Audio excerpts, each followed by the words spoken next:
ॐ नमो भगवते वासुदेवाय।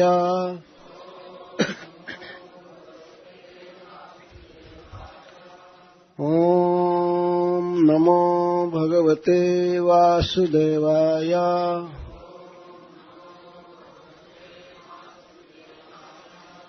ॐ नमो भगवते वासुदेवाय।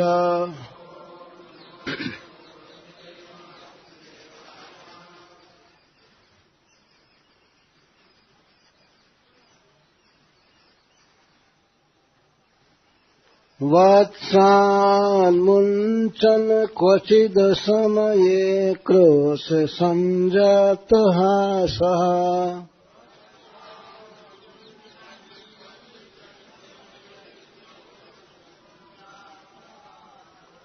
वत्सान्मुञ्चन् क्वचिद् समये क्रोश सञ्जातः सः।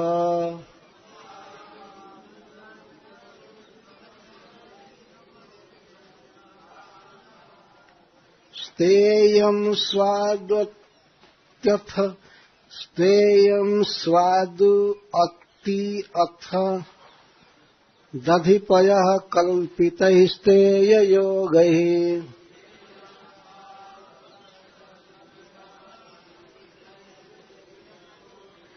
मर्कान् भोक्ष्यन् विभजति स चेन्नाति भाण्डं भिनत्ति।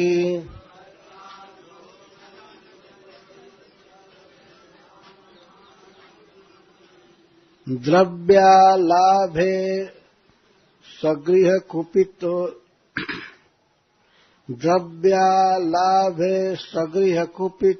यातुपकृष्यतो कान्।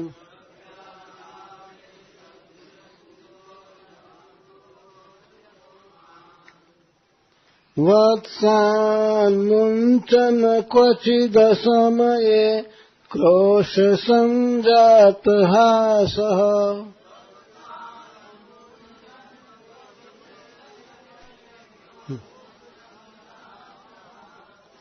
स्तेयं स्वादु अति अथ ये शब्द है। वो गोपियां कह रही हैं कि इसको कृष्ण को स्तेयम चोरी का माल बहुत स्वादिष्ट लगता है। चुरा करके खाता है उसमें ज्यादा इसको रस आता है। स्तेयम स्वादु अति में खाता है अर्थात दधिपयः कल्पितैः सेययोगे। मर्कान् भोक्ष्यन् विभजति स चेन्नाति भाण्डं भिनत्ति।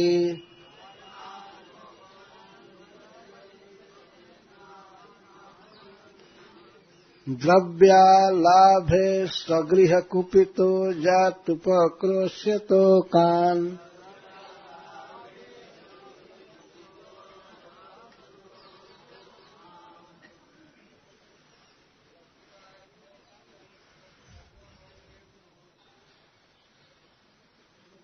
श्रील सुखदेव गोस्वामी कहते हैं, काले नाल्पेन राजर्षे रामः कृष्णश्च गोकुले अघृष्ट जानभिः पद्भिर्विचिक्रमतु रंजसा।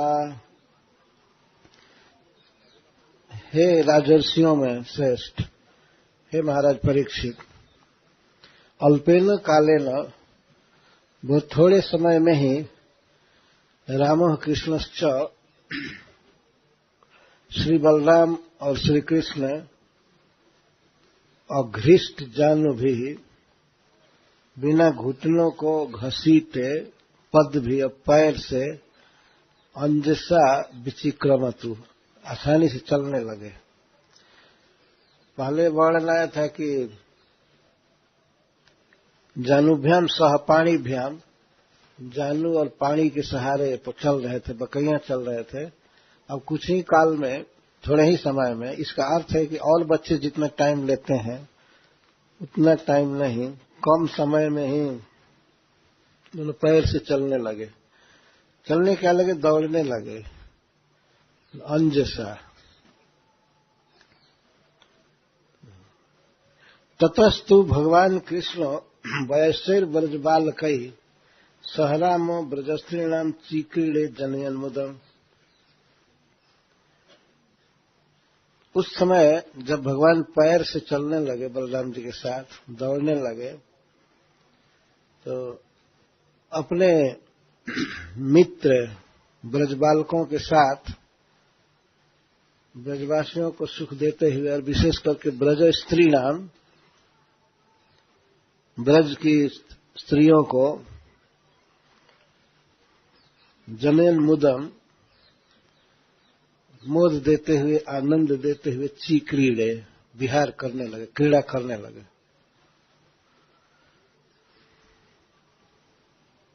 ये ध्यान रखिए कि इसमें सुखदेव गोस्वामी कह रहे हैं कि मुदम जनयन, सबको आनंद देते हुए विहार करे। तो किसी भी क्रीड़ा से किसी भी ब्रजवासी को, किसी भी स्त्री को रंच मात्र भी कोई कष्ट नहीं था, बल्कि परम आनंद था। इसकी सूचना सुखदेव गोस्वामी यही दे रहे हैं। बाद में आप सुनेंगे कि भगवान गोपियों के घर में जाकर के नवनीत की चोरी करते थे और वे माँ यशोदा के पास उपालंभ लेकर आती थी, उलाहना लेकर आती थी। तो किसी को ये न भ्रम हो जाए कि आखिर उनको दुख था तब तो उलाहना लेकर आ रहे हैं, ऐसा नहीं।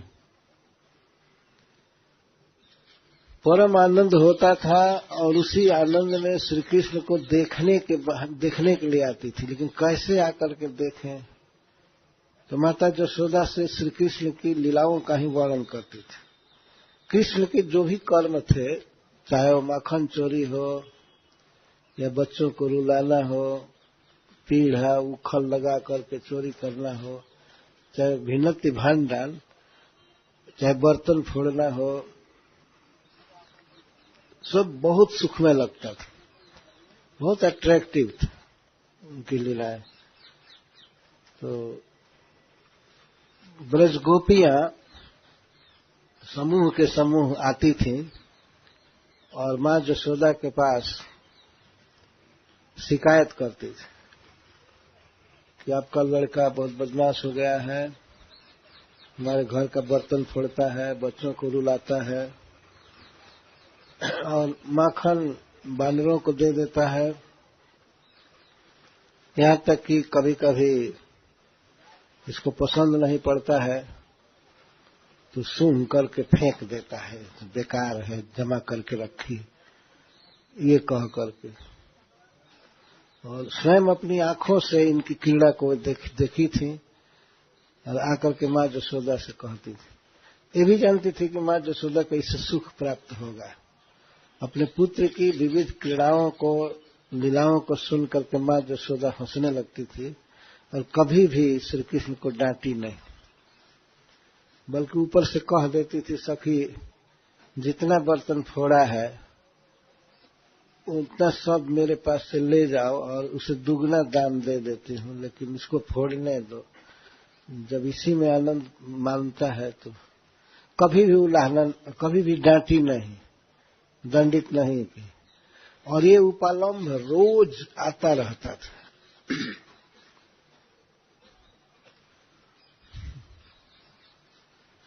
तो यही लीला श्री सुखदेव गोस्वामी यहाँ कह रहे हैं। ततस्तु भगवान कृष्णो वयस्सेर ब्रज बालक, भगवान जो परम सुंदर हैं उनको भगवान कहते हैं। भग है, सौंदर्य भी एक भग है। 6 भगों में ऐश्वर्यस्य समग्रस्य वीर्यस्य च श्रिय ज्ञान वैराग्योश्चैव शरणम भग इतिंगना, इन शरणाम, इस 6 के समूह को भग कहा गया है और इससे जो युक्त है उसको भगवान कहते हैं।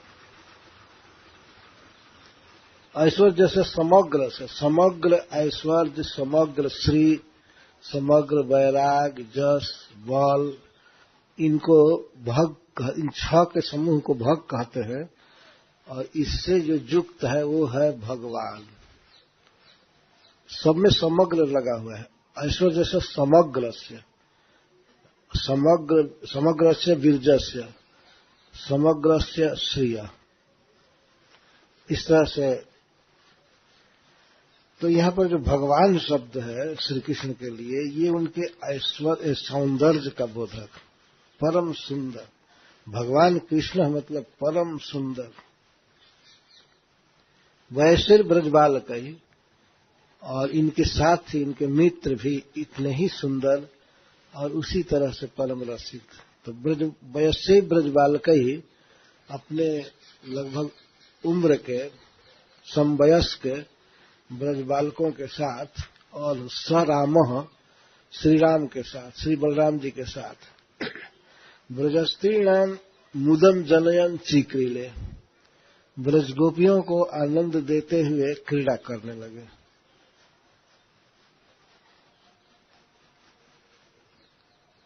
विशेष करके कृष्णस्य गोप्यो रुचिरम वीक्ष कौमार चापलम श्रृणवत्याः कीर्तन मातुरिति होतु समागत।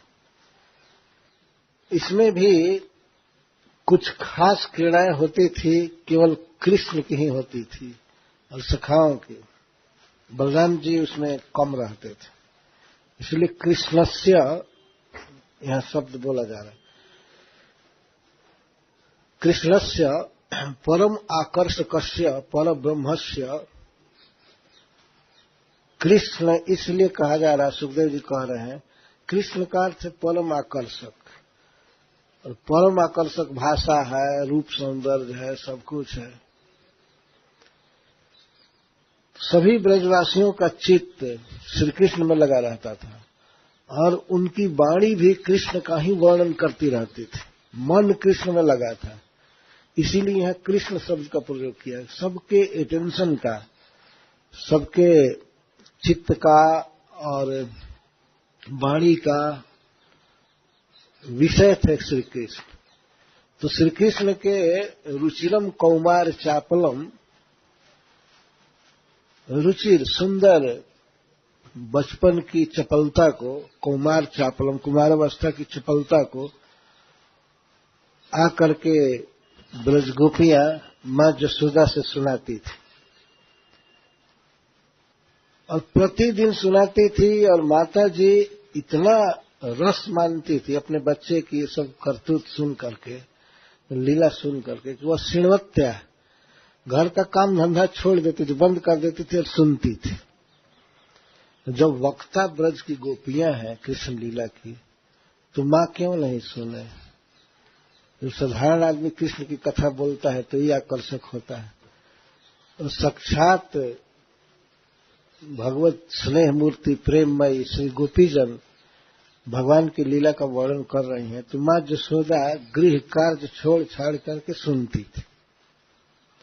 इसके लिए नहीं कि एक एक बात पर विचार करे, ये दोष कुछ नहीं, उसको अच्छा लगता था कृष्ण की बातें सुनना। तो श्रृणवत्या सुनती रहती थी, और उसके सुनते सुनते श्री गोपियां इस तरह से हाँ ऊंचू बोलती थी। समागता, प्राय वे आ ही जाती थी। कब आएंगी ये भी ध्यान नहीं रहता था। भगवान की लीलाओं का इतना आकर्षण है कि उसको बोलने के लिए वो चली आती थी, और जब आती थी तो जसोदा जी काम धंधा छोड़ करके सुनने लगती थी। ऐसे कृष्ण कथा सुननी चाहिए कि कोई टाइम नहीं, जब चालू हो जाए, और काम ठप रहेगा और काम धंधा ठप रहेगा। भगवान कृष्ण की लीलाओं को सुनना चाहिए। इसे साधन की भी प्रेरणा मिलती है। यद्यपि उस जगत में, गोलोक में साधन की कोई चर्चा नहीं, साधन का वर्णन नहीं किया जाता है, पर फिर भी भगवान के परिकरों में, भगवान की लीलाओं में हम जैसे लोगों के लिए साधन का संकेत होता है कि क्या करना चाहिए, क्या नहीं करना चाहिए। ब्रज गोपियों के लिए और मां जसोदा के लिए वहां साधन की कोई बात नहीं है। तो परम साध्य कृष्ण प्रेम के स्तर पर हैं वे। भगवान जिनके गोद में खेलते हैं, जिनके आंखों के सामने नर्तन करते हैं, उनके लिए अब क्या बाकी है अवशिष्ट। परंतु हम लोगों के लिए संकेत है, कृष्ण लीला सुनने के लिए काम धंधा बंद कर देना चाहिए, सुनना चाहिए। तो बोलती हैं श्री गोपियां, माता जी ये आपका लाला इतना नटखट है। श्री कृष्ण वहीं खड़े हैं माता जी के पास। ये इतना नटखट है, क्या करता है नटखटपना, इसके चंचलता क्या है। क्वचित असमय में, अभी गोदोहन का समय नहीं रहता है, गौएं आती हैं वन से चर करके, अभी गोदोहन का समय नहीं है, तभी बछड़ों को खोल देते हैं।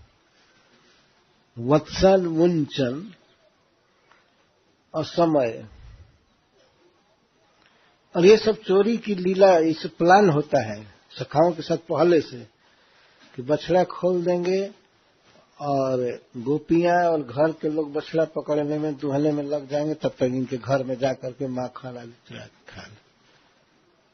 इसके लिए खोलते बछड़ों को। बहुत अच्छा ढंग था चोरी करने का। तो 10-20 बछड़ा खोल दीजिए एक घर में, तब सारे लड़के स्त्री तबाह हो जाएंगे, पकड़ो पकड़ो पकड़ो पकड़ो, नहीं तो गौएं सब बछड़े उनका दूध पी जाएंगे। तो वत्सन मुंचन, मुंचन का अर्थ पगहा से खोल देता है। क्वचित असमय, और रानी जी हम क्या बताएं, प्रतिदिन इसका काम होता है। हम तंग आ गई हैं इससे, इस लड़के से। भगवान चोरी करते थे गोपीजनों के घर में, इस पर कुछ अज्ञ लोग कटाक्ष कर सकते हैं, आलोचना कर सकते हैं भगवान की कि ये काम ठीक नहीं है। चोरी जैसा जघन्य कार्य, वो भी खाने पीने की चोरी, ठीक नहीं है। तो अगर ये कहा जाता है कि ये भगवान की लीला है, तो कहते हैं तब तो और खराब है। भगवान होकर के भी रास्ता बिगाड़ेंगे तो दुनिया तो यही सीखेगी ना, चोरी करना चाहिए। अच्छा, भगवान के बहुत से स्वरूप हैं, बहुत लीलाएं किए हैं, लेकिन चोरी श्री कृष्ण ही केवल किए। अजीब भगवान का स्वभाव। लेकिन वास्तव में वो चोरी नहीं थी, चोरी शब्द भर है, वो चोरी नहीं थी। एक तो सामान्य सिद्धांत है कि सर्वम ईशावास्यमिदं सर्वम यत्किंचित् जगत्याम जगत, जो कुछ भी है सब भगवान का है। अपनी वस्तु को कोई ले तो क्या ये चोरी है?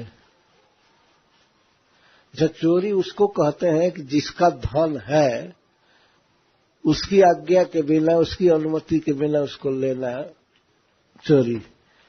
लेकिन कोई भी ऐसा घर नहीं था, कोई भी मटका ऐसा नहीं था जिसकी आकांक्षा गोपियां न करती होंगी कि ये कृष्ण खा लेते तो बड़ा अच्छा होता। ताजा माखन निकाल करके और उनके ऊंचाई तक ही रखती थी, छीके के नीचे करके, कि श्याम सुंदर आएंगे और खाएंगे। तो जब वस्तु का स्वामी दे रहा है तो उसको लेना क्या चोरी है? चोरी नहीं है। और चोरी कैसे भगवान ने चालू किया उसके पीछे भी एक इतिहास है। सूरदास जी ने बड़ा लंबा लिखा है कई पदों में।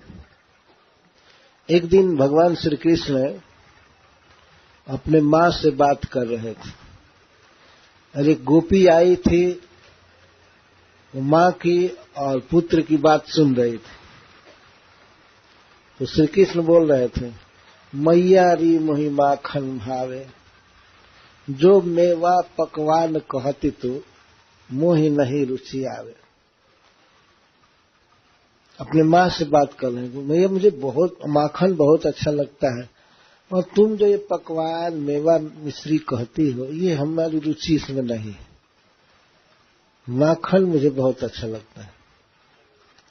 ये बात सुन करके गोपी मनोरथ करने लगी, ओहो, कौन ऐसा शुभ दिन आएगा, मेरा सौभाग्य उदय होगा कि मैं श्याम सुंदर को अपने घर में माखन खाते देखूं। क्या ये मेरे घर में आ सकते हैं? तो नहीं आएंगे, ये तो बहुत धनी के लड़के हैं, नंद बाबा के हैं, और एक से एक श्रेष्ठ सुशील गौएं इनके यहाँ रहती हैं, और दूध माखन सब कुछ उत्कृष्ट होता है और पर्याप्त होता है, तो हमारे घर में नहीं आएंगे। ये दैन हुआ। लेकिन भगवान प्रेम के भूखे श्याम सुंदर सुन रहे थे, बहुत मनोरथ की थी, किसी दिन अपने घर माखन खाते देखूंगी, मेरा जीवन सफल होगा, कब खाएंगे। तो भगवान इसको सुन लिए। और वैसे भी सूरदास प्रभु अंतर्जामी, ग्वालिन मन की जानी। सूरदास जी कहते हैं कि भगवान तो अंतर्जामी है, ग्वालिन के मनोरथ को सुन गए। तो वास्तव में माखन की चोरी चोरी नहीं थी, ये गोपी जनों के मनोरथ को पूरा करने की एक लीला थी। तो भगवान गए उस ग्वालिन के घर में, गए, इधर उधर देख करके बाहर भीतर झांक करके जा रहे थे, और गोपी बैठ गई चुपचाप, माखन निकाल करके और मटकी में रख दी। मटकी भी बहुत थोड़े ऊंचाई पर रखी, बिल्कुल ताजा माखन, और छिप गई। तो श्याम सुंदर गए, अकेले गए थे चोरी करने, तो मटका उठा लिए, और मटका उठा करके भी फिर झांकते हैं, घर के बाहर जाकर देखते हैं, और गोपी भीतर ही बैठी सब देख रही, इधर उधर चौखट में। तब तक वहीं पर एक मणि स्तंभ था, मणि का खंभा, जो दर्पण से भी अधिक के प्रतिछवि को निकालता था, अपनी छवि दिखाई देती। तो श्री कृष्ण उठाए मटका, जब उधर देख रहे थे, तब तक तो अपनी प्रतिछवि दिखाई दी, तो कांप गए, समझे कि कोई दूसरा लड़का आ गया हमारे जैसा है। इतना ध्यान नहीं है कि मेरी प्रतिछवि है, कांप गए और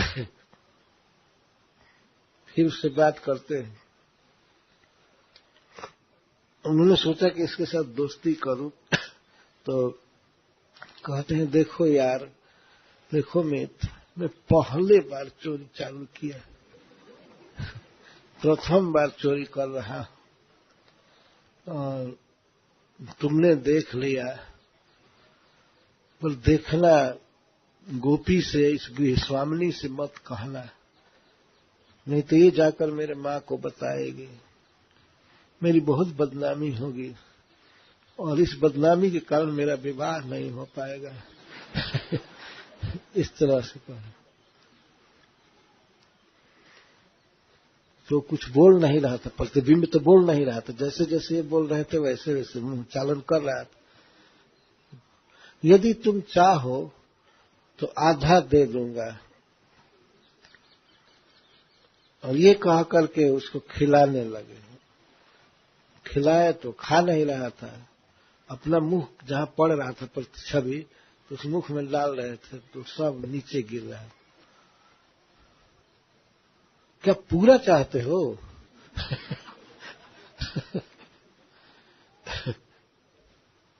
ठीक है, पूरा दे दूंगा, लेकिन किसी भी तरह से देखो, कहना मत। तो जैसे ऐसे जैसे वो कर रहे थे, कहना मत, ये मत करना, तो प्रतिछवि भी वैसे ही कह रहा। तो फिर कहे, जा सारे, तुम्हारे मन में जो है करना, इतना निहोरा कर रहा हूं, फिर भी ऐसे ऐसे करता है। तो अब गोपी का धैर्य रहा नहीं, वो आनंद में खिलखिला करके हंस दी, वहीं पर खिलखिला करके हंसी।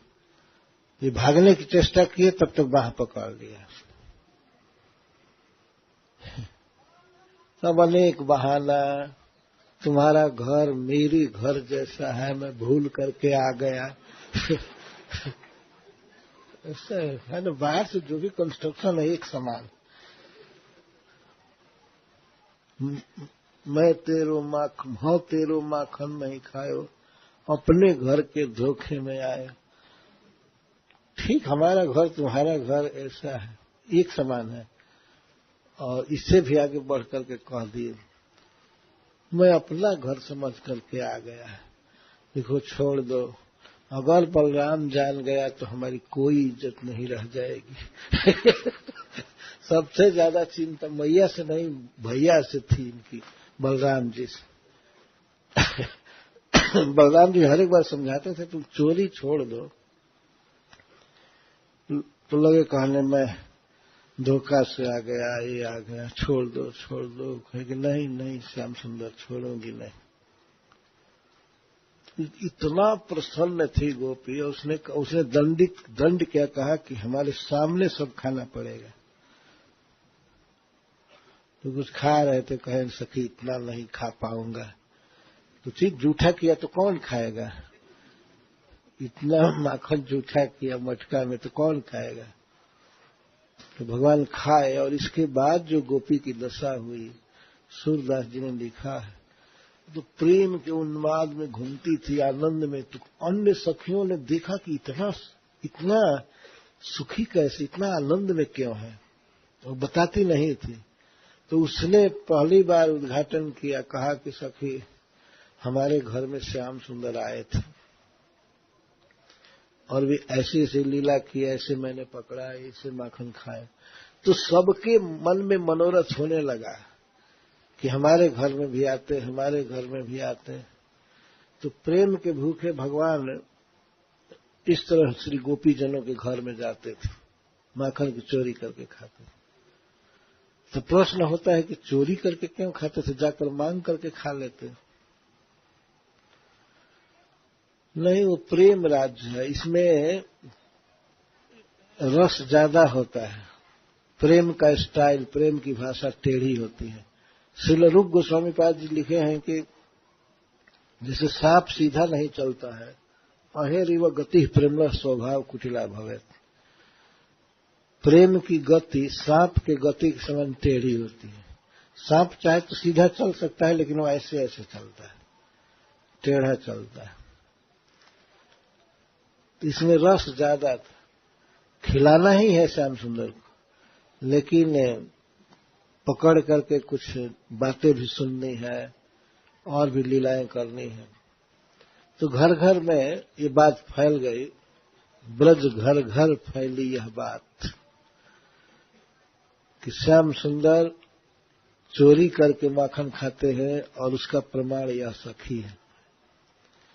इसके बाद जो मनोरथ हुआ श्री गोपी जनों में, उन मनोरथों की पूर्ति के लिए भगवान घर घर में जाते थे और कभी कभी अपना ऐश्वर्य प्रकट करते थे। एक समय में ही हजारों गोपियों के घर में चले जाते थे और उनके उस प्रेम नवनीत को खाते थे। उसमें स्नेह था, प्रेम था। तो फिर वे गोपियां माता जसोदा के पास आती थी श्री कृष्ण को देखने के लिए, लेकिन बहाना करती थी कि उलाहना देना है। तो वही उलाहना का कुछ अंश सुखदेव गोस्वामी प्रस्तुत कर रहे हैं। तो कहते हैं, वत्सान मुंचन क्वचित असमय, क्वचित असमय। जब दोहन का समय नहीं रहता है, उसी समय बछड़ों को खोल देता है। और हम जब बछड़ों को संभालने में इधर उधर जाती है, तब तक घर में घुसकर चोरी करता है। चाहती थी कि चोरी करे, आवे खाए, और फिर भी ऐसे उपालंब देती थी। असमय, समय नहीं रहता, आखिर बछड़ों को तो खुलना ही है, पिलाना ही है। और अगर कोई व्यक्ति क्रोध करता था, क्रोश करता था, क्यों खोला ऐसे? कोई गोपी या चाहे गोप कोई आक्रोश करते थे, तो इसका अजीब स्वभाव है, कितना भी क्रोध किया जाए है हंसने लगता है, उसको कोई दुख ही नहीं होता है। इसको कितना भी चोर लंगट बदमाश कहो, लेकिन हंसता रहता है। क्रोध समझात हास, कोई आक्रोश करता है इस पर तो संजात हास, हंसने लगता है।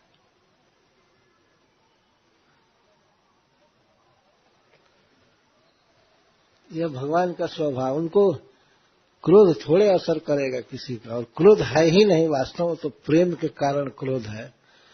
तो इसीलिए क्रोध समझात हास, क्रोध किया जाता है, क्रोध किया जाता है तो हंसने लगता है। अब इसकी हंसी देखकर हम लोगों को भी हंसी आती है। श्री कृष्ण तो मूर्तिमान प्रेम है, सांवरो घनश्याम तुम तो प्रेम के अवतार। अब कुछ उपाय नहीं सोचा, क्या करें, क्रोध करे तब भी हंसता है। क्रोध संजात हास, ऐसे ही भक्तों को होना चाहिए। कोई क्रोध करे तो हंसना चाहिए। ये नहीं क्रोध सुन करके और भी दुखी हो जाए मन में, ओ हमको ऐसे बोल दिया, ये हमको ऐसे बोल दिया। भगवान को याद करके जैसे वो हंसते थे वैसे आनंद में होना चाहिए। ठीक है, ठीक। क्रोध समझात हास, स्तेयम स्वादु अत्ति। स्तेयम का अर्थ है चोरी किया हुआ माल। जो भी माखन चुराता है या सजाव दही चुराता है तो चुराए हुए को ही खाता है। अत्ति, अत्ति माने खाता है। और कई बार हम लोगों ने इसको पकड़ा और कहा कि लाला हम तुमको देती हैं सद्य दही, सजाव दही देती है, माखन देती है, तो क्या कहता है, क्या हमको भिखमंगा समझती हो? मैं दूसरे के घर का खाऊंगा, मैं राजा का पुत्र हूं, तुम्हारा दिया हुआ है मैं नहीं खाऊंगा। और वही चीज चुरा करके खाता है। तो रानी जी इसको चोरी के माल में बड़ा आनंद मिलता है। स्वयं चोरी करता है तो खाता है। हरीशुरी जी इस पर लिखते हैं कि कुछ भी हो, दुनिया में कोई कितना दान दे, कुछ भी करे, लेकिन अपना कमाया हुआ धन वास्तव में बहुत स्वादिष्ट होता है।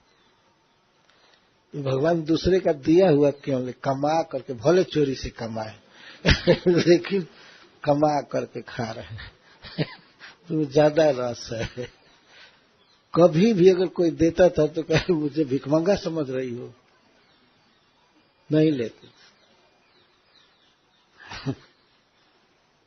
भिखमंगा नहीं हूं पर चोर हूं। तो स्तेयम स्वादु अत्ति।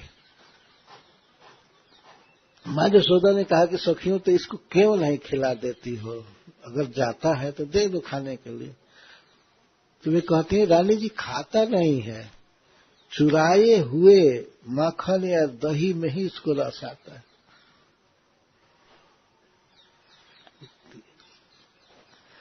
तधिपयः, दूध और दही चुराए हुए में इसको ज्यादा स्वाद मिलता है और उसी को खाता है। मां यशोदा ने कहा कि तो ऊंचे पर रखो, छोटा सा बच्चा है, ऊंचा पर रखोगी तो कैसे प्राप्त करेगा? सब ऊंचे पर सीलिंग में लटका करके छीके पर रखो तो नहीं ले पाएगा। तो कहती है नहीं नहीं, कल्पितैः स्तेय योगैः। स्तेय योग, योग माने उपाय, चोरी के अनेक उपाय करता है। कल्पित है माने रचित है। कभी कभी क्या करता है, कभी उखल को उल्टा कर लेता है, चिकना भाग उसका रहता है नीचे, उस पर कोई सखा चढ़ता है और फिर उसके ऊपर चढ़ करके ऐसे ऐसे उतारता है। अभी एक के बाद दूसरा सखा, दूसरे के बाद तीसरा, तीसरे के बाद चौथा, इस तरह से कल्पित है। अथवा पीढ़ों को सजा करके ऊंचा कर लेता है, थोड़ा सा ऊंचा रखती हैं तो बहुत आसानी से ले लेता है, ज्यादा भी ऊंचा हो तो इसके लिए कोई भी ऊंचा नहीं, कोई भी उपाय कर लेता है। यदि मान लीजिए उखल यदि उल्टा किया जाए और उल्टे उखल पर भी चढ़ा और फिर भी नहीं मिला, तो नीचे से लाठी से छेद करता है। और इसको सब पता होता है कि इस बर्तन में माल है, क्योंकि दही, दूध और माखन रखा जाता है तो बर्तन नीचे स्निग्ध हो जाता है, तो पता लग जाता है कि इस बर्तन में ताजा माल रखा हुआ है। तो अगर अनेक उपायों से पहुंचा नहीं तो लाठी से छेद करता है। और लाठी में उस लाठी का प्रयोग करता है जिसका किनारा लोहे से मढ़ा हुआ है, मटका फोड़ने में सहूलियत होती है। और ऐसी इतना बारीकी से छेद करता है कि नीचे से मुख रोके तो सीधे मुख में ही धारा गिरती है, इधर उधर नहीं गिरती है।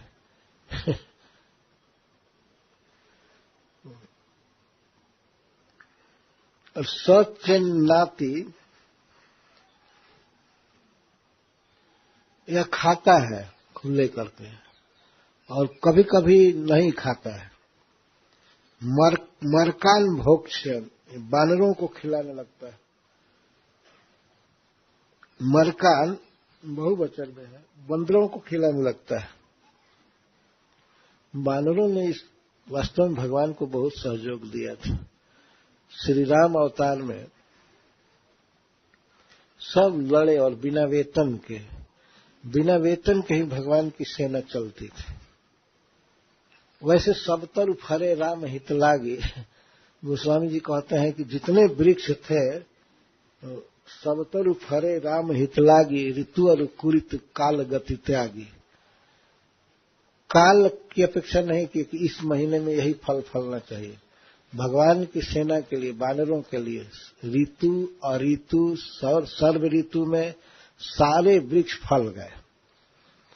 सब ऋतु फले राम हित लागे, तो बिल्कुल ताजा फल बानर तोड़ तोड़ करके खाते थे और लड़ते थे, कोई दिक्कत नहीं थी। भगवान तो भगवान है, कुछ भी कर सकते हैं। अब इतने बानरों का भोजन कहाँ से बने, इसीलिए भगवान राम ने लीला किया कि वृक्षों में ही फल प्रचुर लगा दिया।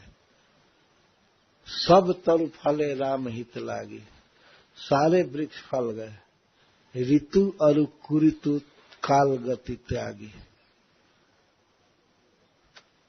काल द्वारा बाधित है वृक्ष फल देने के लिए, लेकिन भगवान जो चाहे कर सकते हैं। तो एक टीकाकार कहते हैं कि भगवान बड़े अबलाइज्ड हैं, उन्होंने सोचा बेचारों ने फल तो खाया था लेकिन माखन आदि नहीं खाया था, तो खूब स्निग्ध पदार्थ अब इस अवतार में बांट रहे हैं। अब ये नहीं सोचना चाहिए बार बार दिमाग लगाना क्या वही बानर थे इस समय, नहीं थे तो क्या, उनके खानदान के लोग हैं ना।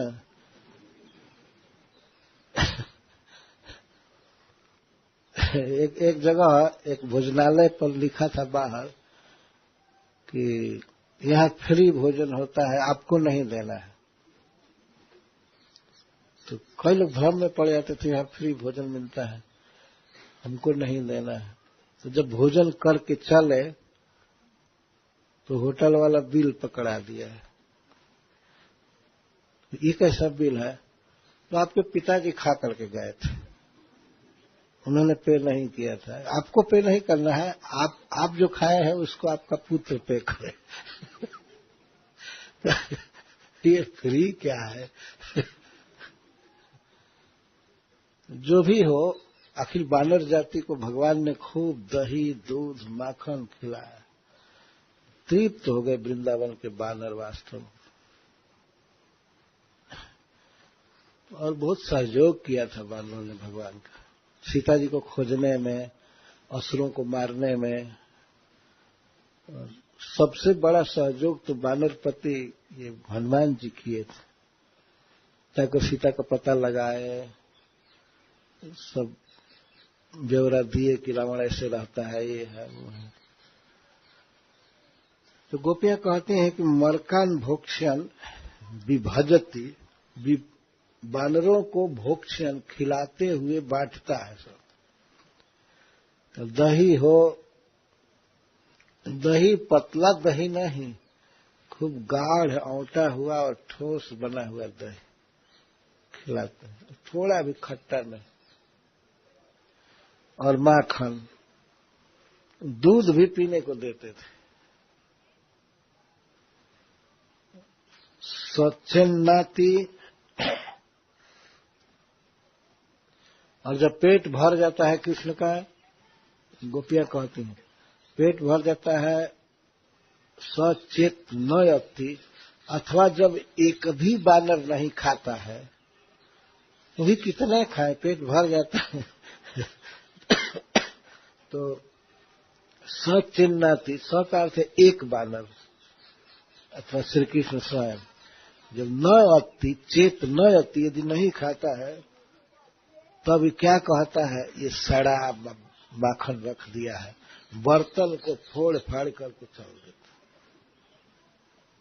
देखिए, खाया भी, बानरों को भी बांटा, ऐसा बर्तन भी फोड़ करके चल देता। और यह कह करके ये बिल्कुल सड़ा हुआ माखन, ताजा माखन है, लेकिन जब नहीं खाता है, एक भी बानर नहीं खाता है, सबका पेट भर जाता है, और इसका भी तो बर्तन फोड़ देता है।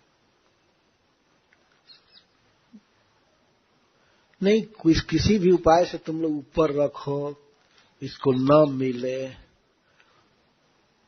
तब गोपियां कहती हैं कि अरे रानी जी, यदि सामान न मिले, द्रव्य अलाभ है, अगर इसको द्रव्य नहीं मिलता है, अगर दही दूध माखन नहीं मिलता है घर में, कभी हम लोग छिपा करके कोठिला में रख दें या इधर उधर रख दें, अगर या पकड़ लिया कि नहीं मिलता है, तो गृह कुपिता, उस घर पर इतना क्रोध करता है, इतना साप देता है कि ठहरो ठहरो, इसमें किसी दिन आग लगाऊंगा, ये हमारे लिए इस घर में कुछ नहीं है, इसमें दरिद्रता का वास हो जाए, ये हो जाए, ये हो जाए, सब कुछ नहीं रखे हैं मेरे लिए। ऐसी ऐसी बात बोलता है कि अब रखना ही पड़ता है घर।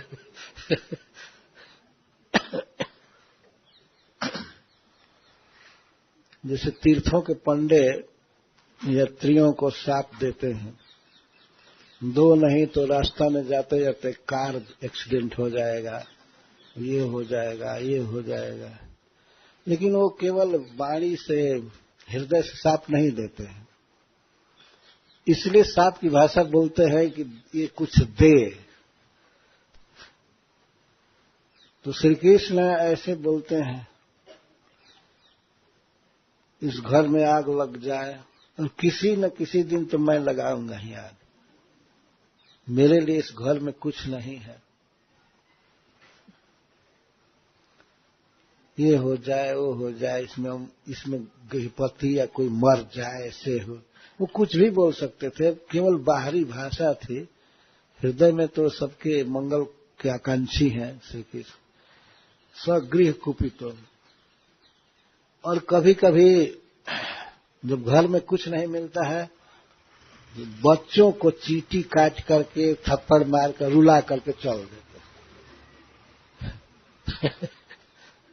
बच्चे सोए रहते हैं, तो कभी कभी उनके शिखा को परस्पर बांध लेते हैं,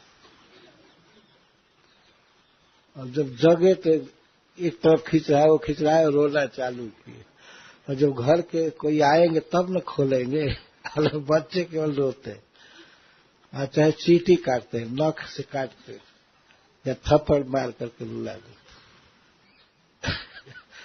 तो द्रव्य लाभ है, द्रव्य का लाभ नहीं होने पर ऐसा उपद्रव करता है।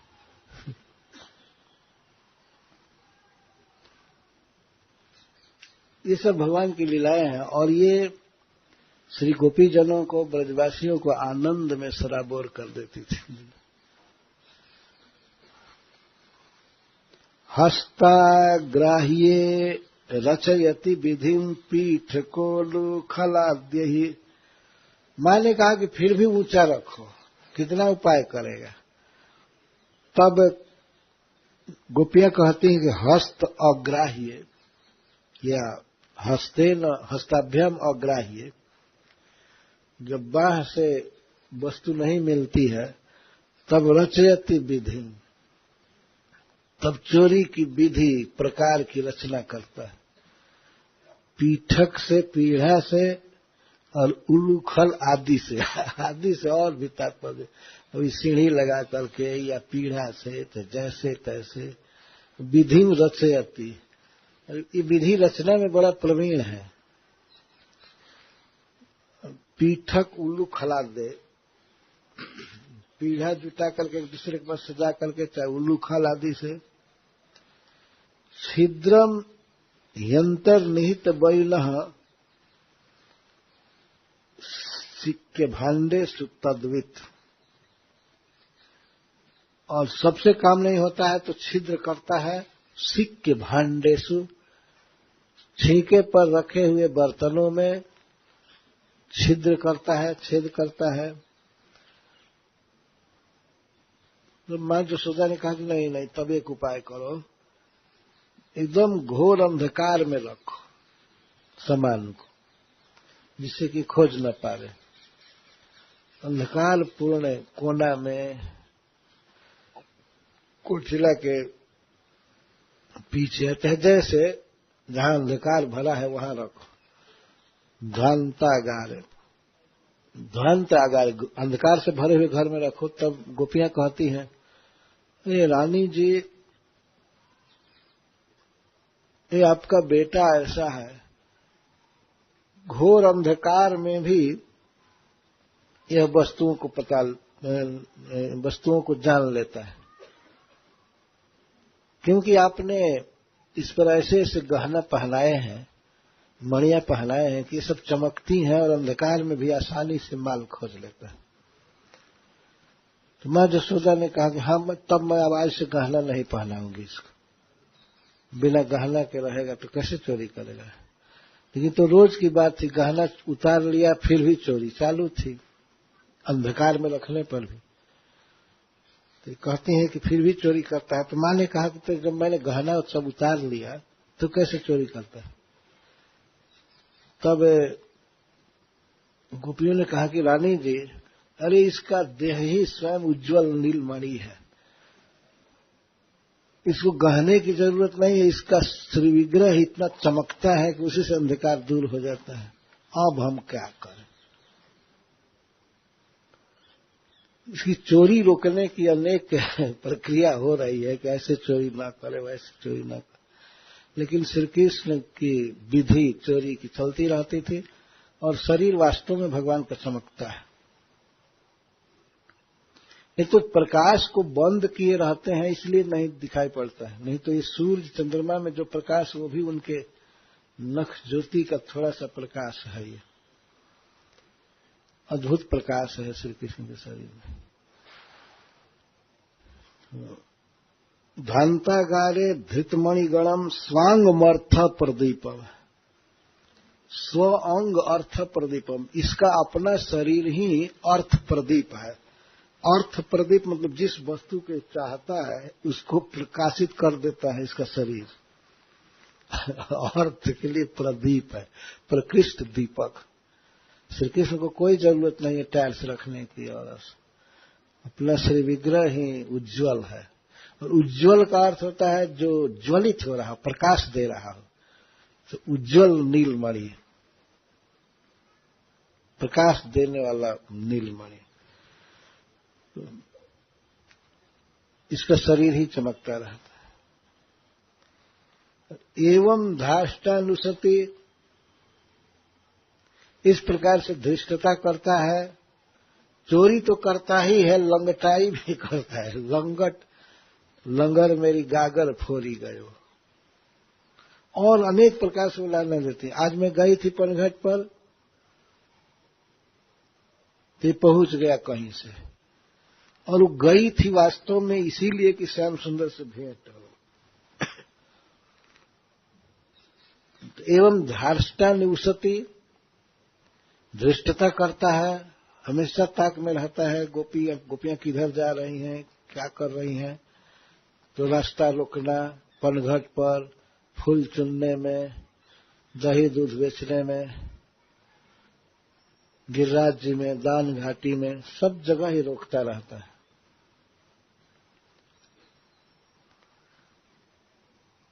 और कुलते मेहनादि निवास्तव, और जब हम किसी देवता की पूजा के लिए लिप पोत करके स्थान शुद्ध करते हैं तो वहां पर जाकर के प्रस्राव कर लेते हैं।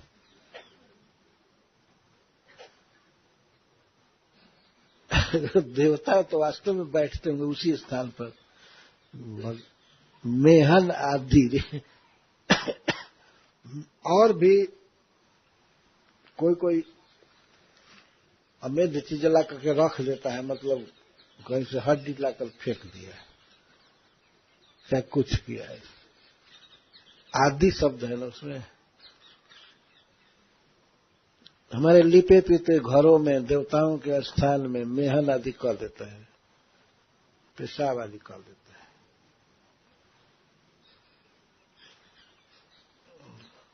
तेजो पायर विरचित कृति सुप्रतीक और यथार्थ। जब वो रूप हम लोग देखती हैं इसका, किस तरह से चोरी में लगा हुआ है, उद्योग में, विधि रचने में, पेड़ा जुटाने में और सब, और इस समय आपके पास सुप्रतीक को यथार्थ एकदम मूर्ति जैसा चुपचाप खड़ा है, जैसे कुछ जानता ही नहीं, करता ही नहीं, प्रतिमा खड़ी रहती है ऐसी चुपचाप, इतना भोला भाला। इस तरह से व्याख्यातार्था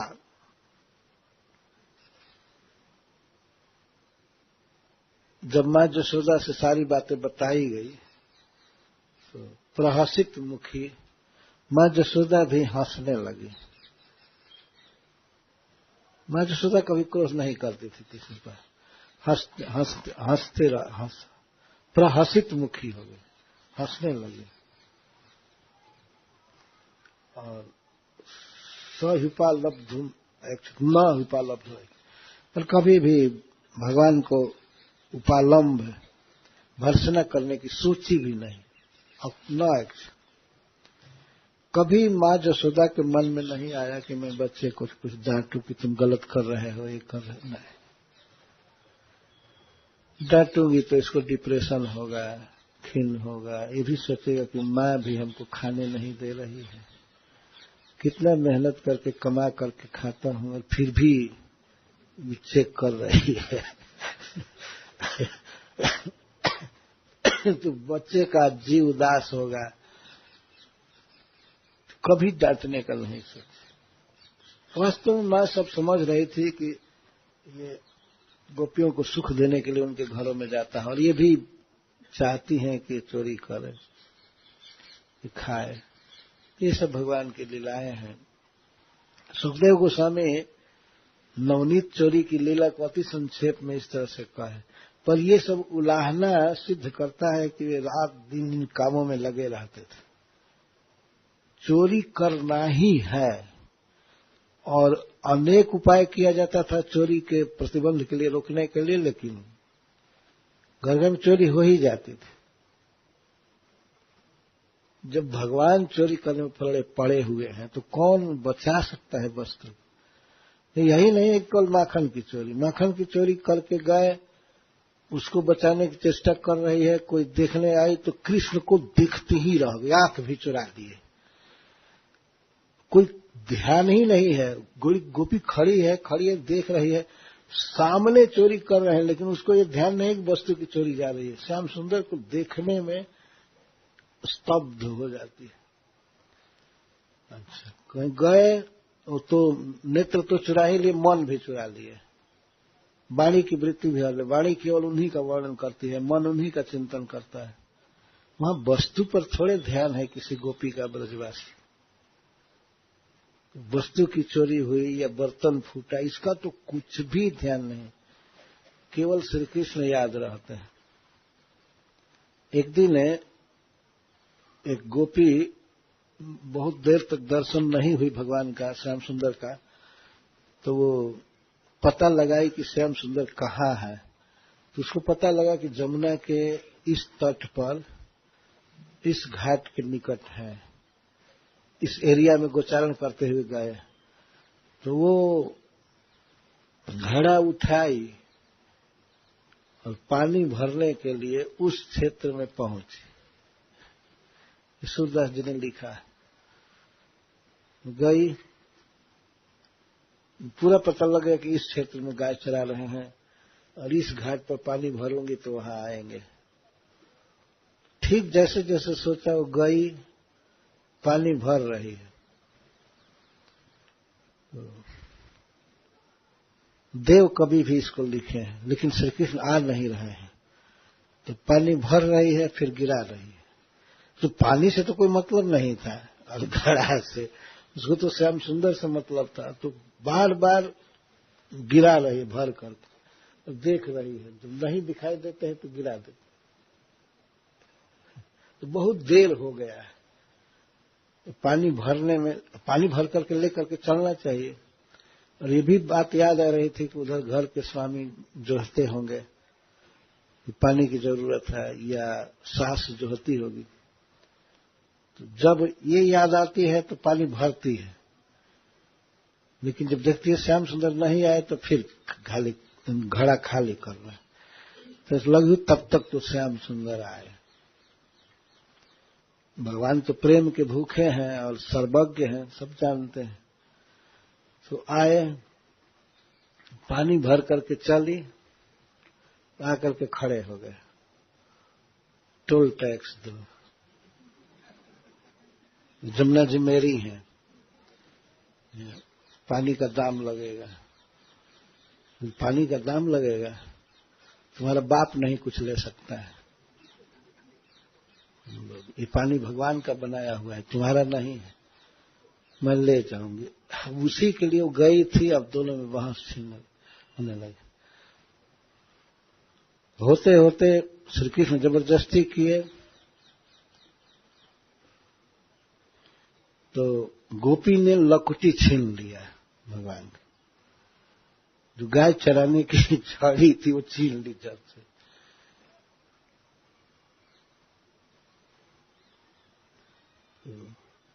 और रोक रहे थे। वास्तव में गई थी इसी के लिए कि श्याम सुंदर रोकें, उसका मनोरथ पूरा हुआ। लेकिन बाहर से देखने में लग रहा था कि अब जाने नहीं देंगे। अब श्री कृष्ण कहने लगे, मैं जाने नहीं दूंगा तुमको घर पर, अब तुम्हारे सास ससुर और पति सब तुम पर क्रोध करेंगे, ये करेंगे। तो आग्रह करने लगे, श्याम सुंदर जाने दो, जाने दो, जाने दो। रास्ता रोक लिए। रास्ता जाने का जगह नहीं था, उधर आरार था, तट था जमुना जी का, ऐसे कोई ऐसा जगह था जहां से जा नहीं सकती। तो रोके रहे। तो गोपी कहती है क्या कि भगवान भी कुछ छीने थे, तो घड़ा छीन लिए कि क्या, कुछ छीन लिए। तो उसने लकुट छीन लिया। तो कहते, मैं लकुट तब दूंगी जब तुम मेरी वस्तु को दोगे। क्या है, सूरदास जी ने लिखा है, लकुट तब दई हो, वो कहती है। हाँ, एक पानी गिरा दिया था श्याम सुंदर ने। तो गोपी कहते, पानी भर करके लाओ और हमारे सिर पर रखो, तब लकुट दूंगी, और नहीं तो इसी लकुटी से मरम्मत करूंगी। ऐसे दिखा रही है। पानी जाकर के भर लाओ और भर करके मेरे सिर पर रखो, तब, और नहीं तो अब तुम्हारी भी बेइज्जती होगी। गाय चराने में बलराम जी जानेंगे और सब जानेंगे कि लकुट कहाँ गंवा दिया। तो लकुट तो नहीं दूंगी। और अब श्याम सुंदर की हिम्मत नहीं हो रही थी कि पकड़े, ये करे, क्योंकि लकुट हाथ में थी, वो तानती थी। तो श्याम सुंदर अंत में पानी भर कर लाए पानी भर करके लाए और रखे सिर पर। तब गोपी भगवान का दर्शन कर ही चुकी थी, आनंद में अपने घर आई। तो ये सब लीलाएं भगवान की होती रहती थी। इसको धार्ष्ट कहते, धार्ष्टान उसती, धृष्टता करता है, ये करता है। और किसी दिन ढेला मार करके गगरी फोड़ देते। लंगर मेरी गागर फोड़ी गयो। लंगट या लंगर कहते हैं, ये मेरी गागर फोड़ गया। तो इस तरह माखन की चोरी में या कभी भी भगवान ब्रजगोपियों का मोद बढ़ाते हुए, हर्ष बढ़ाते हुए लीला करें। किसी भी ब्रजवासी को श्री कृष्ण की किसी भी लीला से कोई रंच मात्र भी कष्ट नहीं था, सब सुखी थी। ये आनंद वृंदावन है, केवल आनंद ही आनंद है। तो श्री कृष्ण इस वृंदावन में विहार करते हैं अपने परिकरों के साथ। उसको थोड़ा सा दिग्दर्शन करा रहे हैं सुखदेव गोस्वामी कुछ ही श्लोकों में। केवल एक दिग्दर्शन जैसे कोई झरोखा से कोई बाहर के दृश्य को दिखावे तो उतना दर्शन, लेकिन बाहर निकल करके जब आदमी देखेगा तो बहुत विशाल दर्शन है। कल झरोखा से एक संकेत दिया जा रहा है इन लीलाओं का। इन्हीं लीलाओं को आचार्यगण रसिक जन बहुत गाते हैं, विस्तार करते हैं, अनेक लीलाएं भी देखी जाती हैं। रासलीला करने वाले स्वामी जन ये लोग खूब अच्छा से दिखाते हैं भगवान की एक एक बातों को, वचन, चाल, मुस्कान, सब कुछ, नृत्य। अब ये लीला कहते कहते सुखदेव गोस्वामी को एक लीला का और स्फुरण हुआ। एकदा क्रीडमानस्ते रामाद्या गोपदार कहा कृष्णो मृदम भक्षितवान इति मात्रे निवेदन। इन सब लीलाओं से बहुत पहले की ये लीला है, पर इसको बाद में सुखदेव गोस्वामी कह रहे हैं। एक समय एकदा रामाद्या गोपदार कहा, राम आदि श्री बलराम आदि गोपदारक बच्चे क्रीडमाना है, क्रीड़ा कर रहे थे जमुना जी के किनारे गोकुल में क्रीड़ा कर रहे थे। क्रीड़ा करते करते उन्होंने देखा कि कृष्ण थोड़ा एकांत में हो करके सभी बच्चों से दृष्टि बचा करके और बैठ करके मिट्टी खा रहा है। मिट्टी खा रहा है, इसको बच्चों ने देखा, बलराम जी ने भी देखा और बच्चों ने भी देखा। तो वे सब श्री कृष्ण के हितैषी सखा हैं। वे जाकर के मां से तुरंत कहे कृष्णो मृदम भक्षितवान, मां कृष्ण माटी खाया है, तेरे लाला ने माटी खाई जसोदा सुननाई। माटी खाया है, माटी खाने से उसका पेट खराब होगा, कीड़े पड़ेंगे, और क्या इसको खाने को नहीं मिलता है कि माटी खाएगा? तो जाकर के शिकायत की। कृष्णो मृदम भक्षितवान, कृष्ण मिट्टी खाया है, इति मात्रे निवेदन, माता जसोदा से निवेदन की। तो मां जसोदा झटपट आई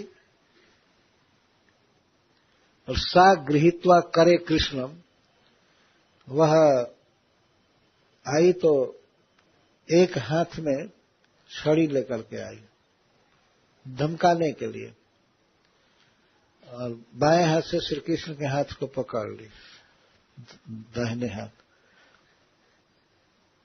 श्री कृष्ण ने दाहिने हाथ को पकड़ी और क्यों क्यों को हितैषणी थी। मां जसोदा हमेशा चाहती थी कि श्री कृष्ण स्वस्थ रहे, सुखी रहे, ये गलत चीज न खाए। मिट्टी खा रहा है, मिट्टी खाने की चीज है। तो चिंता हो गई जसोदा जी को, तो वो डांटने लगी, उपालभ्य, उलाहना देने लगी, अरे तुमने मिट्टी क्यों खाया, क्यों खाया? जब जसोदा जी ने डांटना चालू किया तो भय संभ्रांत प्रेक्षणाक्षम भाषता, श्री कृष्ण की आंखें भय से विह्वल हो गई। मां जसोदा तो ऊंचे शरीर वाली थी, श्री कृष्ण छोटे थे।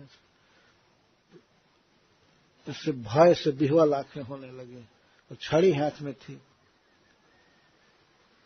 क्या भगवान की छवि है।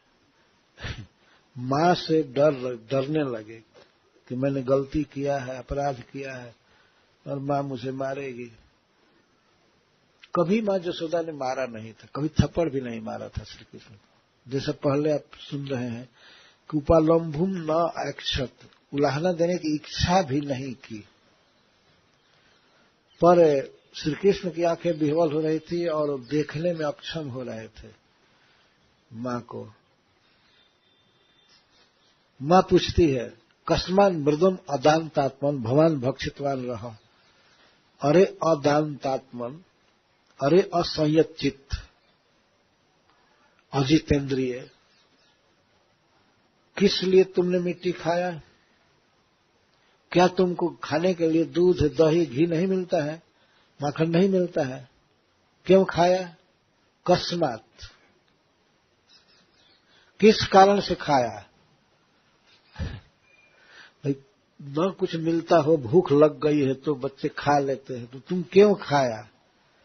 कस्मात मृदम अदानतात्मन भवान भक्षितवान रहा। मानो श्री कृष्ण अगर ये कहे कि भैया मैं तो सबके साथ में था, मैं कहाँ खाया, कब खाया? तो कहते रह एकांत में खाया न छिप करके। और रोने रोने चेहरा हो गया, कभी नहीं हमने नहीं खाया है। बदंती तावका ही थे, ये जो बच्चे हैं तुम्हारे मित्र हैं ना, तुम्हारे टोली के हैं, तुम्हारे दल के, ये सब बोल रहे हैं।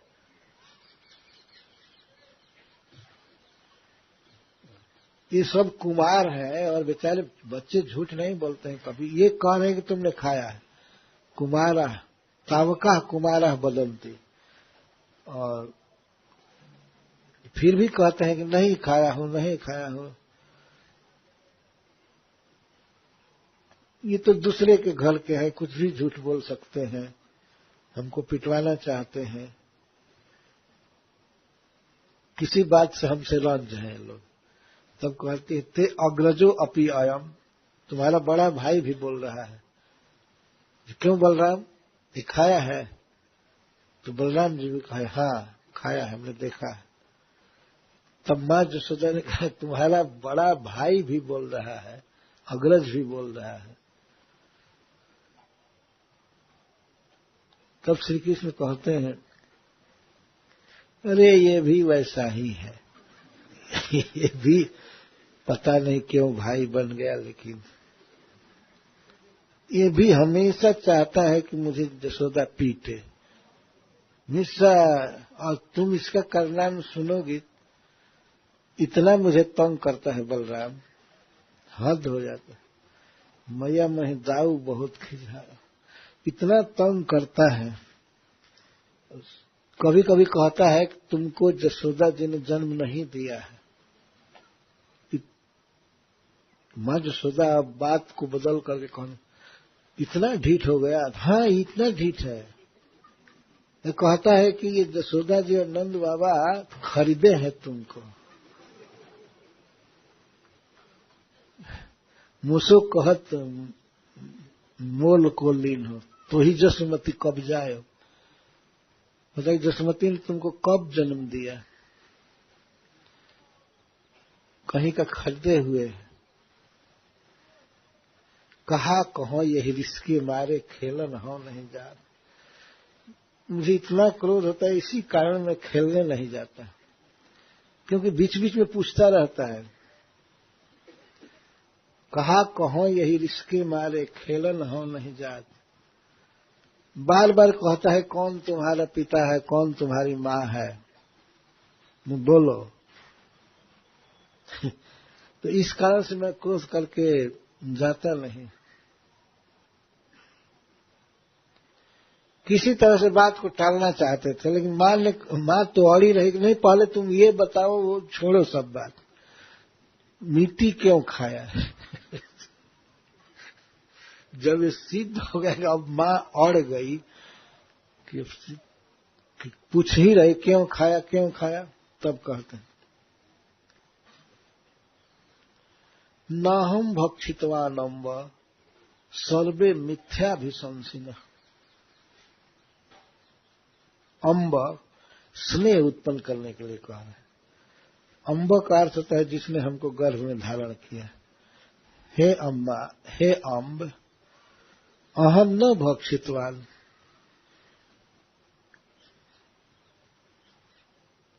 माने कहा तो सब बता रहे हैं कि तुमने खाया है, तो कहते सर्वे मिथ्याभिशंसिनः, ये सब मिथ्या बोल रहे हैं, सब झूठ बोल रहे हैं, ये सब झूठ बोल रहे हैं। यदि सत्य गिरह, यदि इनकी वाणी सत्य है, यदि सत्य वचन वाले इनको मानते हो कि सब सत्य बोले हैं, तो समक्षम पश्चिमे मुखम, मेरा मुख सामने देख लो, कहाँ खाया हूं।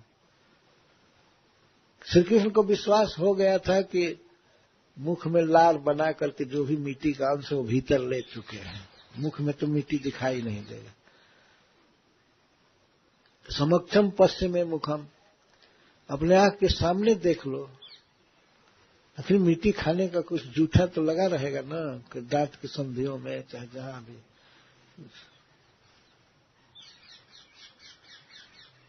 क्या सफाई, समक्षम पश्चिमे मुखम, मेरा मुख सामने देख लो। और खोल नहीं रहे थे, मुंह बंद किए हुए हैं, बस सामने देख। शायद इसलिए बोले कि मां कहे ठीक है नहीं खाया, लेकिन मां तो पड़ी ही रही, कही तो मुंह खोलो। यद्देवं तर्हि व्यादेहि, यदि ऐसी बात है कि तुमने नहीं खाया है तो बाओ, मुख को खोलो। व्यादेहि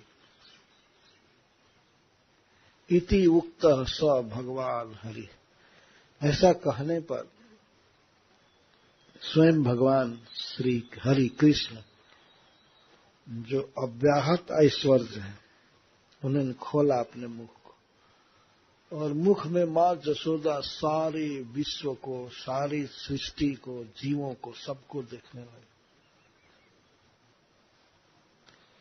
भगवान कभी कभी ऐसी लीलाएं करते हैं जिसमें ऐश्वर्य रहता है, ऐश्वर्य संबलित लीला उसको कहते हैं, और कोई कोई लीला करते हैं जिसमें केवल माधुर्य है, इसमें कोई ऐश्वर्य का प्रकाशन नहीं होता।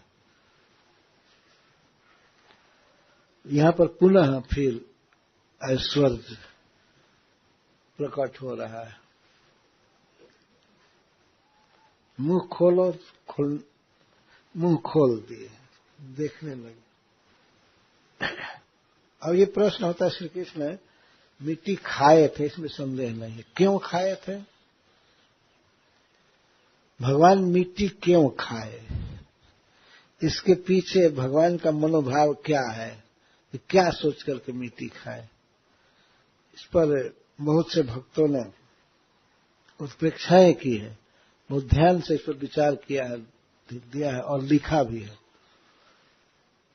हरीश्वरी जी एक भाव लिखते हैं कि भगवान ने कई घरों में चोरी करते हुए रहते थे, हल्ला होता ही रहता था, क्या जिस घर में खाया यहाँ का बर्तन फोड़ा, ये किया वो किया, प्रतिदिन एकदम न्यूज निकलता रहता।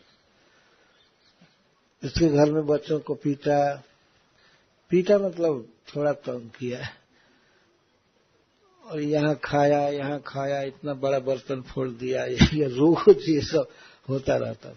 तो भगवान ने सोचा कि कोई उपाय करूं जिसे मां जसोदा को विश्वास हो कि ये लोग झूठ बोलते हैं। उन्होंने सोचा कि जब मैं मिट्टी खाऊंगा और अपने घर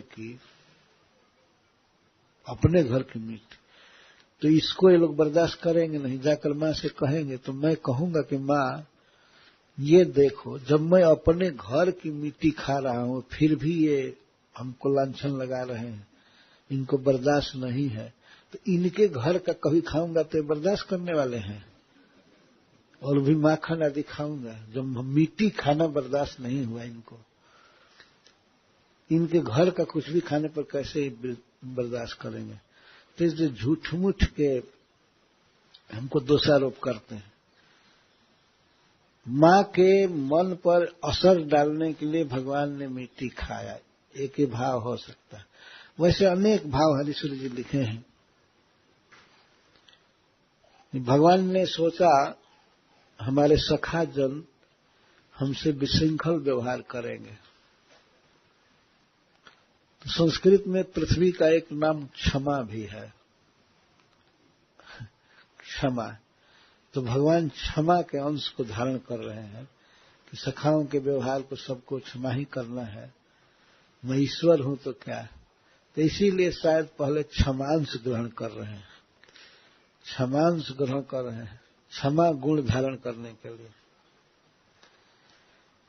और भगवान के उदर में अनंत कोटि जीव थे, ऋषि मुनि, देवता, दैत्य, मनुष्य आदि सभी। इनकी बहुत इच्छा थी कि ब्रज की धूली जिस पर गोपियों के चरण कमल पड़े हैं, गायों के चरण पड़े हैं और भगवान के चरण रज, सबका मिला हुआ ये ब्रजमंडल धूल है। इस धूली को पाने की इच्छा सबको हो रही थी। जितने भी जीव हैं सब तो भगवान के भीतर ही हैं, तो खास करके गोपियों और गायों के चरणों की धूल को लेने के लिए बहुत उत्कंठित थे और प्रार्थना कर रहे थे। तो भगवान ने एक दिन एकांत में इनकी इच्छा को पूरा किया, सबको दिया धूली, सब गोपियों के चरण धूली और गौओं के चरण धूली को ले लें। गो गोपिका पादगम, हरीश्वरी जी लिखे हैं कि गौओं और गोपियों के चरण से संबंधित मिट्टी को भगवान ने खाया तो अनंत कोटि जीवों की इच्छा पूरी किया। और उसमें विशेष करके ऋषियों की, देवताओं की, सब चाहते थे कि हमको ब्रजरज मिले, हमको ब्रजरज मिले, ब्रजरज मिले, तो ब्रजरज खाए। अच्छा, और भगवान ने यह भी विचार किया कि एक बार जब मैं अवतार लिया था परशुराम जी के रूप में, तो मैंने यह पृथ्वी ब्राह्मणों को दे दिया था, पूरा पृथ्वी क्षत्रियों का वध कर। तो इस अवतार में भी कुछ तो देना चाहिए, तो द्विजों को, दांत को द्विज कहते हैं, 2 बार जन्म लेते हैं दांत, तो इस बार भी द्विजों को उन्होंने पृथ्वी का अंश दिया। ये स्वाभाविक है, ये सब बातें सोचना। और भगवान ने यह भी दिखाया कि महत् पुरुष के लिए, बड़े लोगों के लिए मिट्टी में और सोना में कोई अंतर नहीं। तो जैसे मैं माखन खाता हूं वैसे मिट्टी भी खा लेता हूं। शायद अपनी महानता, समता दिखाने के लिए भी वे खाए कि हमारे लिए मिट्टी में और गव्य में कोई भेद नहीं। और अनेक उत्प्रेक्षाएं किए हैं।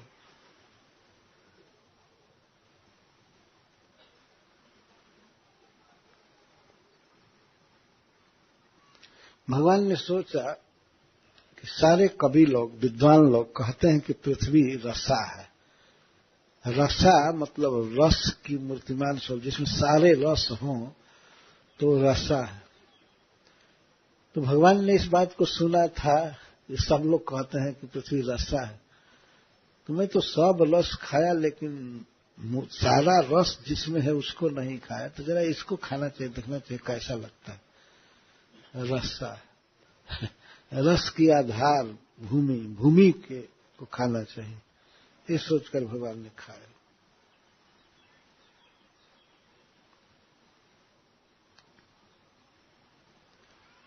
इस तरह बहुत उपेक्षाएं हैं, अब बाद में कहेंगे।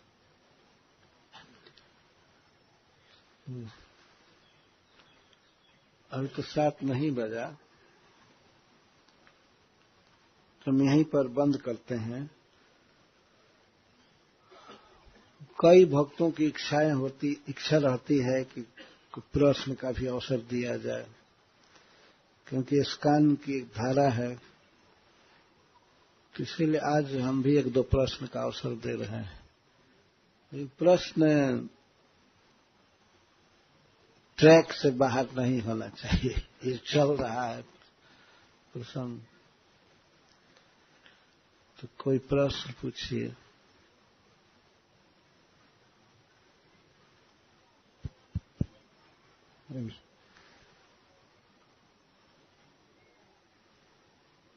दिखाइए माइक अपने आप।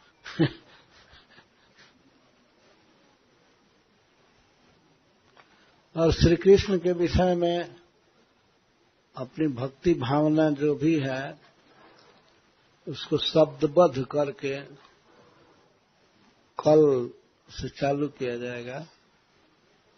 कोशिश की जाएगी कि अधिक से अधिक भक्तों के अवसर मिले भगवान श्री कृष्ण के विषय में थोड़ा बोलने का। तो आप लोग तैयारी कर लीजिएगा। कल किसी को भी कहा जा सकता है कि आप बोलिए। और चौधरी जी तो कह रहे थे कि सब भक्त लोग नाम, वैष्णव दास जी भक्त लोग नाम देंगे, तो जो देना चाहें भगवान श्री कृष्ण के विषय में उनके जन्म के अवसर पर बोलना चाहे वो बोल सकते हैं। नाम अपना दे देना चाहिए। तो कोई प्रश्न पूछना हो तो पूछिए। माइक दीजिए, क्या पूछे हैं? जिस समय कृष्ण बलराम जी का नामकरण हो रहा था, हाँ, उस समय वो कुछ ऐसे प्रसंग आती हैं जैसे जसोदा मैया और रोहिणी जी वहां थी, तो यहाँ थोड़ा आया नहीं प्रसंग में कुछ। जसोदा मैया और रोहिणी नहीं थी। हाँ नहीं थी। तो ये कुछ बाहर वाले लोग ऐसा कहते हैं कि वहाँ रोहिणी और वो थी, ऐसा कुछ है क्या? नहीं, कोई माता जी नहीं थी। मामकई रपी अलक्षिता, नंद बाबा ने कहा, हमारे लोग भी नहीं जान पाएंगे। उसमें वो भूल करके कैसे स्त्रियों को रख लेते हैं, वो तो सारी बातों को फैला देती। कौन से डर था ना।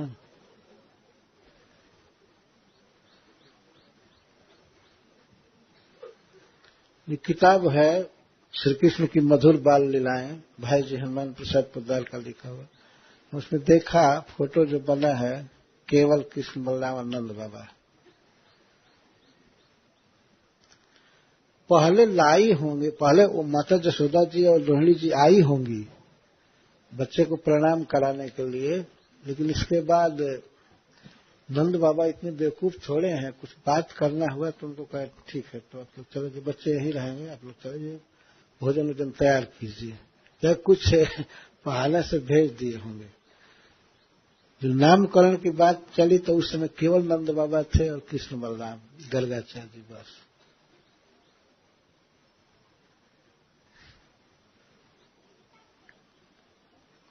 तो दोनों का समाधान हो जाता है कि जब आए होंगे गुरु महाराज तो मां जसोदा और रोहिणी बच्चों को गोद में लेकर के गई होंगी, प्रणाम कराए होंगे, स्वयं प्रणाम की होंगी।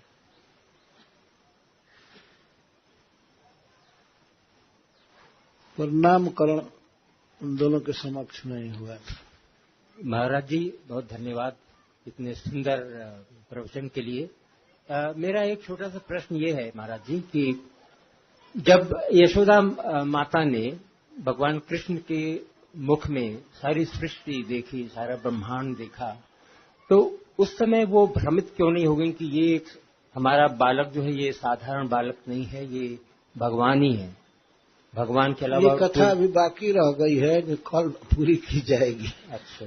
हाँ, अभी कथा केवल दर्शन का हुआ ना, लेकिन माँ पर क्या प्रभाव पड़ा जी। थोड़े देर के लिए वो भ्रमित हुई, लेकिन अंत में यही मान ली कि मेरे मति का मोह था, आखिर बच्चा बच्चा है। बाद में देखा तो बच्चा ठीक है, मुख में कुछ नहीं है, तो अपना लाला ही मानती रही। कितना भी भगवान अपना ऐश्वर्य दिखाते थे, लेकिन उसका जो वात्सल्य भाव था श्री कृष्ण के प्रति, उस पर कोई खरोच नहीं आती थी। जी बहुत धन्यवाद। वो अपना पुत्र ही मानती रही। यही तो मां जसोदा के प्रेम की विशेषता है। कई भक्त द्वारका में, मथुरा में ऐसे हैं जो भगवान के ऐश्वर्य को देखकर कांपने लगते हैं। अर्जुन इतने घनिष्ठ मित्र हैं, लेकिन विराट रूप देखे तो एकदम थर-थर कांपने लगे।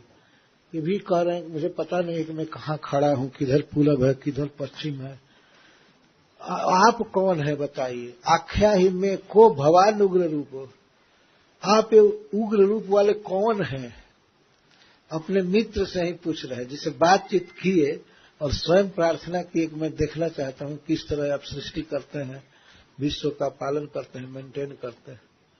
स्वयं प्रार्थना किए थे और भगवान ने कहा कि ठीक है गुडाकेश, मेरे देह में ही देखो। और जब देखे तो एकदम थर-थर कांपने लगे, प्रणाम कर रहे हैं आगे से पीछे से सब ओर से, मुझ पर प्रसन्न होइए, ये होइए, वो होइए। भगवान सीधे आदमियों को खा रहे थे। कुरुक्षेत्र में जो जुटे हुए थे युद्ध में, उनको ऐसे काट काट कर नहीं, सीधे खड़े निगल रहे थे और दांतों में फच-फच खून बहता था, चबा रहे थे। इसको देख करके किसको धैर्य रह सकता? अर्जुन घबरा गए। भगवान ने अंत में उनको आश्वासन दिया, घबराओ मत, ये मत करो। फिर अपना शांत रूप दिखाए तो ठीक हो। रुक्मिणी जी से केवल एक बार भगवान ने परिहास कर दिया, परिहास किया था, तो कहा कि हम तो स्त्री आदि में कोई मन लगाने वाले हैं नहीं, तो तुमने सब समीक्षा नहीं किया, दीर्घ काल तक भिखमंगों के बहकाने से हमको पति बना लिया। ये नारद आदि ऐसे ही झूठी प्रशंसा मेरी करते रहते हैं। तो इन लोगों के कहने से तुमने मुझे पति बना लिया, लेकिन मैं चाहता हूं तुम सुख से रहो और अब किसी दूसरे राजकुमार को, क्षत्रिय को वरण करो। हमारा तो राज्य भी नहीं है, कुछ नहीं है। अपनी जन्मभूमि मथुरा भी छोड़ करके भाग आया, समुद्र में एक किला बना करके रहता हूं, जगह है ही नहीं पृथ्वी पर मेरे लिए। तो तुम विवाह कर लो किसी राजकुमार से और जो खर्च लगेगा वो मैं दे दूंगा। इतना सुनते ही प्रिया जी बेहोश होकर के गिर गए। उनको विश्वास हो गया कि भगवान नहीं चाहते हमको, जबकि केवल वो मजाक कर रहे थे। पहले वृंदावन के परिकर हैं, इनको कितना भी ऐश्वर्य दिखावे, कुछ भी दिखावे, या तो मान लेते हैं कि हमारे मति का भ्रम है, या किसी राक्षस की माया है, देवता की माया है, ये है वो है, 2-3 मिनट में साफ ठीक।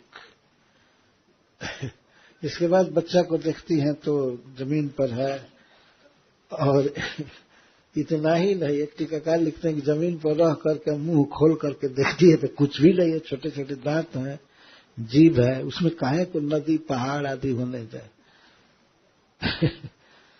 तो यही भाव रहता है श्री कृष्ण हमारे पुत्र। हरे कृष्ण महाराज, बलराम से कृष्ण कितना दिन छोटा बड़ा है?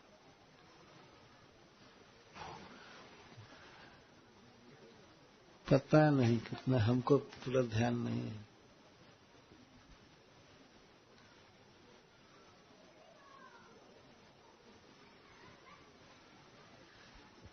वैसे तो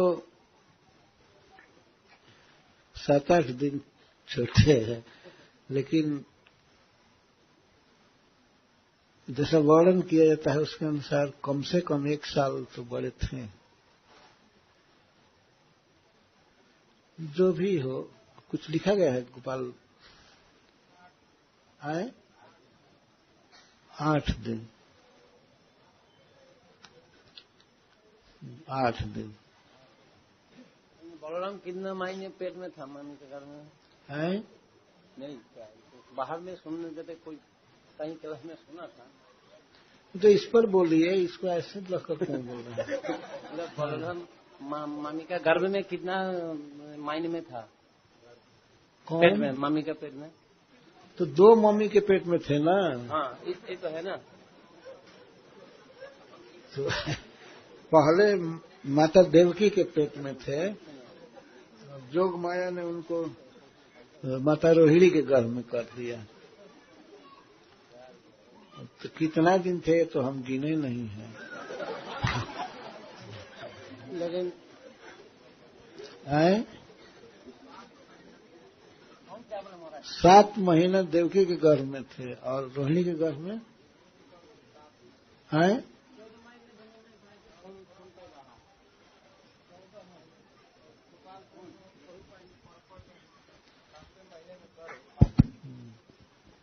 7 महीना देवकी जी के गर्भ में थे और ट्रांसफर हुआ गर्भ, वह भी तिथि लिखा हुआ है, और लगभग 7 महीना और रोहिणी जी 14 महीने कुल में। और भगवान पूरा 9 महीने नहीं रहे थे, इसीलिए उस दिन तैयारी नहीं हुई थी। अभी 1-2 महीना बाकी था, तो पहले जन्म हो गया था। कौन सा अत्याचार बहुत बढ़ने लगा, इसलिए जल्दी आ गया। एक पर्पट में प्रभुपाद जी एक जब उसी में लिखे हैं 7वां महीना। एक में भी है।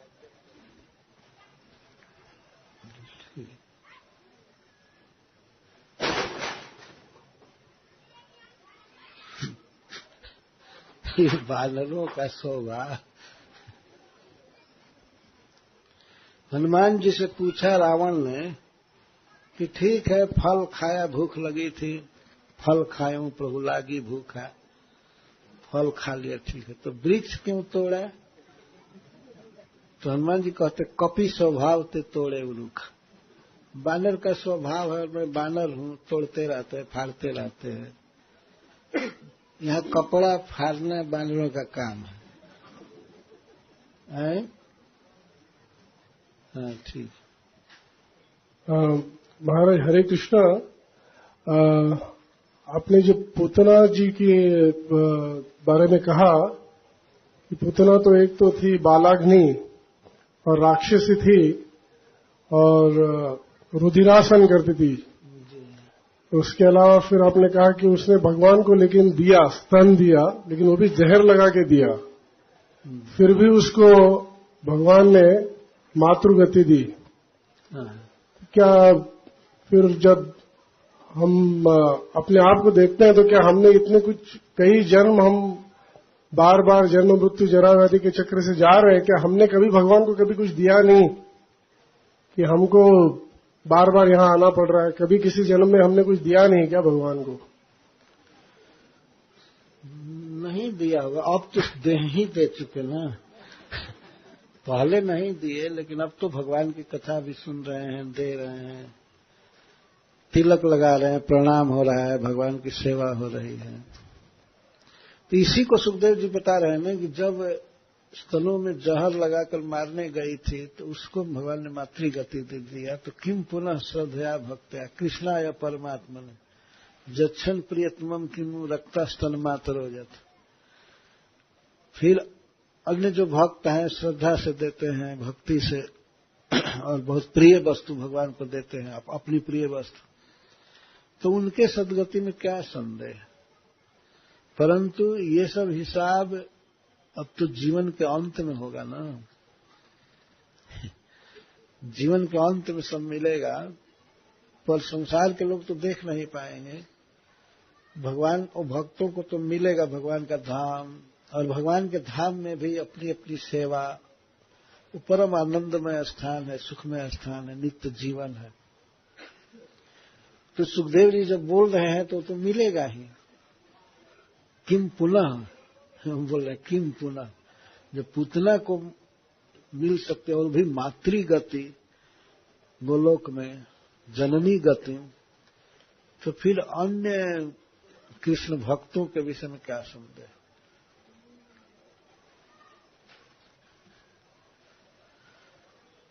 तो देते ही रहते हैं, हमेशा श्री कृष्ण को कोई फूल दे रहा है, माला दे रहा है, और पोशाक दे रहा है। भगवान को पोशाक पहनाते हैं, माला पहना रहे हैं, कई तरह से उनका स्वागत करते हैं, कीर्तन करते हैं, जप करते हैं, प्रणाम करते हैं, प्रभु का आदर कर रहे हैं, आरती कर रहे हैं। तो यह बहुत बड़ा सम्मान है भगवान का। श्रील सनातन गोस्वामी जी कहते हैं एनी हाउ संपर्क में आना चाहिए कृष्ण के। तो संपर्क में तो बहुत लोग हैं, भगवान के धाम आदि में तो सहज संपर्क जुड़ता ही। इसके अलावा भी लाखों करोड़ों लोग हैं जिनका संबंध भगवान कृष्ण से है, किसी न किसी प्रकार से है। पढ़ते हैं, सुनते हैं, पूजा करते हैं। पहले संबंध नहीं रहा तभी जन्म मरण के चक्कर में पड़ना पड़ता है। पहले भगवान की कथाएं नहीं सुने होंगे, या हो सकता है और भजन को दृढ़ करने के लिए भगवान जन्म दिए होंगे। क्योंकि गीता में वो कहते हैं कि जो भ्रष्ट पुरुष को मैं फिर अच्छा कुल देता हूं, समृद्ध और योगियों का, भक्तों का कुल देता हूं, जहां वे अपनी पूर्व साधना को फिर से करने लगते हैं। तो कुछ ऐसे जीव हैं, ऐसे भक्त हैं जो पहले किए हैं, फिर भी भगवान फिर जन्म देते हैं उनकी कृष्ण भावना को और दृढ़ करने के लिए। और अधिकांश तो ऐसे हैं जिन्होंने नहीं किया है, तो उनको चांस मिल रहा है भगवान कृष्ण के विषय में सुनने का, पूतना आदि के विषय में, और भगवान का धाम, भगवान के भक्त और श्री विग्रह, श्रील प्रभुपाद जी का साहित्य, सब